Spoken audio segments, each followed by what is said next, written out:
निलंगा नगरीचे शक्तीपीठ असलेले जागृत देवस्थान श्री नीळकंठेश्वर महादेव मंदिराला त्याचे मूळ पुरातन स्वरूप प्राप्त करून देण्यासाठी पुरातत्व विभागाच्या नेतृत्वात करण्यात येणाऱ्या विविध कार्यांचा शुभारंभ महाराष्ट्राचे माजी मंत्री आमदार संभाजीराव पाटील निलंगेकर साहेब यांच्या शुभ हस्ते आज प्रथम श्रावण सोमवार निमित्त करण्यात आला। निलंगेचे नीळकंठेश्वर महादेव मंदिर हे संपूर्ण महाराष्ट्रात सुप्रसिद्ध आहे। मंदिराला फार मोठा इतिहास असून अनेक भाविकांचे ते प्रमुख श्रद्धास्थान आहे। हे मंदिर हीच आपली आणि आपल्या तालुक्याची ओळख आहे।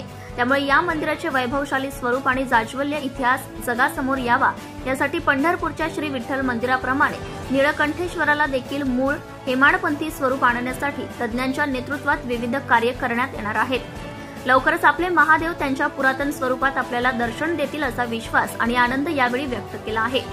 यावेळी कार्यक्रमाचे अध्यक्ष देविदासजी पाटील, वास्तुविशारद तेजस्विनी आफळे मॅडम, वैद्यकीय अधिकारी डॉक्टर कुलसुरकर जी, भाजपा जिल्हा सरचिटणीस संजयजी दोरवे, जिल्हा उपाध्यक्ष शेषराव ममाळे, निलंगा विधानसभा निवडणूक प्रमुख दगडूजी सोळंके, कृषी उत्पन्न बाजार समिती औराद सभापती नरसिंगजी बिराजदार, माजी नगराध्यक्ष बाळासाहेबजी शिंगाडे, निलंगा बाजार समितीचे उपसभापती लालासाहेबजी देशमुख, भाजपा तालुकाध्यक्ष कुमोदजी लोभे, शहराध्यक्ष अॅडव्होकेट वीरभद्रजी स्वामी आदींसह ग्रामस्थ मंडळी मोठ्या संख्येने उपस्थित होते।